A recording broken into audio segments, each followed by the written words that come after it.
Bonjour à tous, ravi de vous retrouver pour cette nouvelle page d'actualité en Savoie-Mont-Blanc. Voici les titres que nous allons développer en ce mercredi 15 mars. La polémique enfle du côté de Saint-Julien en Genevois. Depuis septembre, la mairie limite l'accès à la cantine pour les enfants dont un des parents ne travaille pas. Les 70 enfants représenteraient un coût supplémentaire de 70 000 € que la mairie ne veut pas imposer aux contribuables. Les explications dans ce journal. Et puis, deuxième épisode de notre série consacrée aux transports électriques. Aujourd'hui, direction Chambéry, où la ville montre l'exemple avec l'achat d'une flotte de véhicules électriques pour les services techniques. Un bon moyen de lutter contre la pollution et inciter à rouler au vert. On commence donc ce journal direction Saint-Julien en Genevois où un règlement mis en place par la mairie est jugé discriminatoire par certains représentants de parents d'élèves. Il concerne l'accès à la cantine. Depuis la rentrée de septembre, les enfants dont l'un des deux parents ne travaille pas ne peuvent y manger qu'une seule fois par semaine. Reportage. La polémique commence à faire du bruit du côté de Saint-Julien en Genevois. Depuis septembre, la mairie a décidé de limiter les places à la cantine. 70 élèves sont concernés. Les contribuables sont taxés à hauteur de 75 €. C'est déjà assez pour le maire. Il faut fixer une limite, il y a 3 solutions possibles. Soit on augmente les impôts pour tous les habitants, mais les impôts sont déjà assez élevés en France et il y a une très forte contribution des contribuables à la restauration scolaire. Soit on augmente les tarifs de 30% pour tous les parents, ce qui nous semble très important. Ou troisième solution, on priorise l'accueil pour les familles dont les deux parents travaillent. Et pour les autres, on continue d'organiser un accueil, mais seulement une fois par semaine, ou dans le cas des gens qui sont sans emploi, lorsqu'il y a des entretiens ou des formations. Et c'est pour l'instant cette troisième solution qu'on a choisi de mettre en œuvre. On discute avec les parents d'élèves sur la possibilité éventuellement d'introduire une augmentation des tarifs. 70 élèves supplémentaires coûteraient 70 000 €. Pour autant, cette solution de limiter l'accès n'est pas la bonne pour la FCPE. Pour elle, c'est une vraie discrimination envers ses élèves. Pour nous, l'accès à la cantine est très important. Parfois, pour les personnes qui sont en situation précaire, le repas de la cantine était un des repas le plus importants de la journée et permettait à cet enfant de vivre ensemble et d'améliorer son français. Ça apporte aussi des difficultés pour les parents qui ont des enfants en bas âge.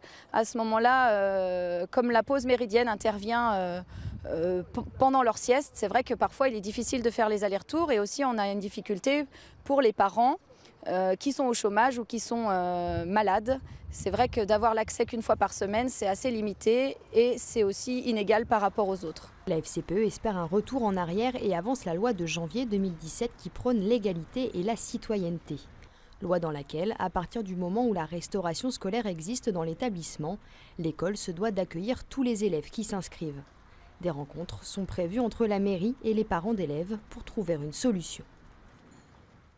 Cela ne vous a sans doute pas échappé, les démarches administratives se modernisent de plus en plus.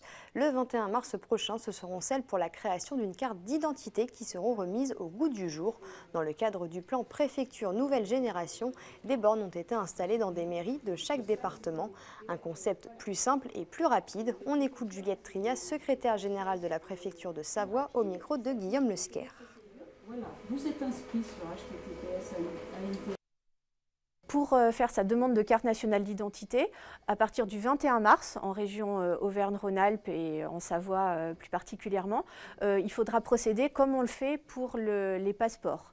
Il faudra se rendre donc non plus au guichet de l'état civil de sa commune, mais au guichet de l'état civil d'une des 18 communes de Savoie équipées d'un dispositif de recueil de Savoie ou d'ailleurs d'autres départements voisins si c'est plus pratique pour l'usager. Donc on pourra présenter sa demande et surtout on pourra déposer ses empreintes sur le dispositif de recueil de manière numérisée et sécurisée. Les gens qui n'ont pas Internet chez eux ou qui ne sont pas très à l'aise avec ces procédures, justement, ils peuvent venir au point d'accueil numérique et ils trouveront toute l'assistance nécessaire pour faire leur démarche et puis aussi peut-être pour découvrir Internet et se familiariser avec ce type de démarche pour pouvoir ensuite être plus autonome. Et puis sachez que ce type de démarche va s'étendre au permis de conduire et au certificat d'immatriculation dans les années futures. Après avoir démantelé un important réseau de trafic de drogue fin 2016, les enquêteurs annéciens ont de nouveau effectué une interpellation coup de poing en arrêtant 6 personnes samedi 11 mars à l'aube. Le réseau était mené à distance par un Albanais de 35 ans basé à Lyon. Au total, les policiers ont mis la main sur 500 grammes d'héroïne pure, 1,2 kg d'héroïne coupée, 1 kg de cocaïne, 6,5 kg d'herbe de cannabis et 43 000 € en liquide. Les 6 personnes interpellées seront présentées au parquet mercredi 15 mars en vue d'une mise en examen et d'une très probable incarcération. Suite de notre série consacrée aux modes de transport électriques, focus ce soir sur Chambéry. Au mois de janvier dernier, l'équipe municipale a décidé de changer sa flotte de véhicules de service technique. Fini les voitures classiques, place à une douzaine de véhicules électriques. Une petite révolution pour la collectivité qui veut aussi montrer l'exemple et qui s'intègre dans la politique de développement durable. Sébastien Germain nous en dit plus. Avant et après. Pour remplacer petit à petit son parc automobile vieillissant, la ville de Chambéry a choisi d'avancer avec son temps. Résultat, depuis le début de l'année, certains agents techniques de la capitale savoyarde circulent en véhicules électriques. Ça change les mentalités dans l'ordre. Parce que les gens étaient plutôt réticents au démarrage, parce que ici c'est essentiellement du personnel masculin qui a besoin que ça fasse vroom vroom, par habitude, historiquement, on va dire ça comme ça. Donc là, le fait que ça soit silencieux, c'est assez perturbant au départ. Et puis, au bout de quelques semaines, on vient me retrouver en me disant finalement, c'est plutôt sympa, quoi.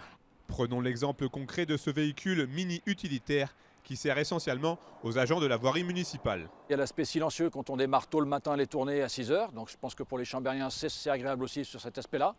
Il y a une grosse autonomie puisque c'est quand même de la batterie lithium. Donc on peut faire une tournée complète toute la matinée sans avoir à revenir ici pour faire de la charge. Et puis ça prend quand même entre 800 kg et 1 tonne de charge utile. Donc on peut aussi vraiment travailler correctement avec. Un petit tour en voiture suffit pour se rendre compte des bienfaits des véhicules électriques. Peu ou pas de bruit, une conduite souple, une autonomie parfaitement adaptée au déplacement. L'électrique à Chambéry, c'est une affaire qui roule. On va augmenter le nombre de véhicules, puisqu'à chaque renouvellement de véhicules se pose la question par rapport à l'utilisation de savoir si on bascule sur un électrique ou si on reste sur un essence ou diesel. La volonté, c'est d'aller vers encore plus de véhicules électriques. Toujours dans cette démarche éco-citoyenne, la ville de Chambéry disposera d'ici à la fin de l'année 2017 de 5 bornes de recharge réservées aux particuliers afin de valider le virage pris par la municipalité. On montre aussi l'exemple à la fois avec les véhicules mais aussi avec l'installation de bornes de recharge puisque sans bornes de recharge, on ne peut pas avoir de véhicule électrique. C'est l'histoire de la poule et de l'œuf pour que notre air soit bien meilleur à respirer à Chambéry. À près de 20 000 € le véhicule, la transition à Chambéry va se faire en douceur. Et aujourd'hui, ce sont donc 11 automobiles électriques qui ont été mises en circulation pour les services techniques de la ville. L'objectif avoué serait d'arriver à une trentaine d'ici 2020. On termine ce journal avec un peu de sport. Les épreuves du championnat du monde de télémark ont débuté ce mercredi du côté de la Plagne. Un moment important pour les 7 nations engagées. Parmi elles, la France. Malgré l'envie de briller devant son public, les tricolores n'ont pas su concrétiser au cours de la course parallèle. Une vraie déception pour le camp français, mais qui n'a pas dit son dernier mot dans cette compétition. Emmanuel Jaude était sur place. On les attendait sur la piste de la Plagne. Pourtant, c'est une performance en demi-teinte qu'ont fourni les Français en ce premier jour des championnats du monde de télémark. Opposés aux Slovènes, à la Norvège et à l'Allemagne ce mercredi matin lors des épreuves parallèles, l'équipe tricolore échoue donc au pied du podium. On a une saison un petit peu compliquée parce que les courses se sont énormément enchaînées, donc on a eu du mal à récupérer. Maintenant, ils ont pris quelques jours, on s'est entraîné avant de venir. Ils n'ont pas de pression, ils sont surtout ravis d'être ici en France, à Montchavin-la-Plagne. On a une piste qui est magnifique, bon c'est vrai qu'il fait chaud. C'est agréable pour les gens qui nous regardent, mais voilà, c'est un peu chaud, donc on a un petit peu peur par rapport à la neige. Mené par l'emblématique Phil Lowe, l'homme aux 11 globes de cristal et aux 92 podiums en Coupe du Monde, il ne s'en est fallu que d'un cheveu sur cette première étape des mondiaux.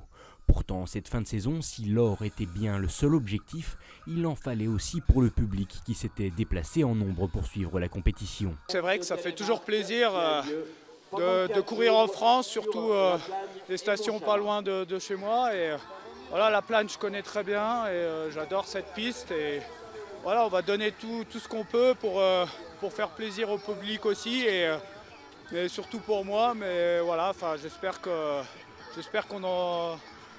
va proposer un beau spectacle.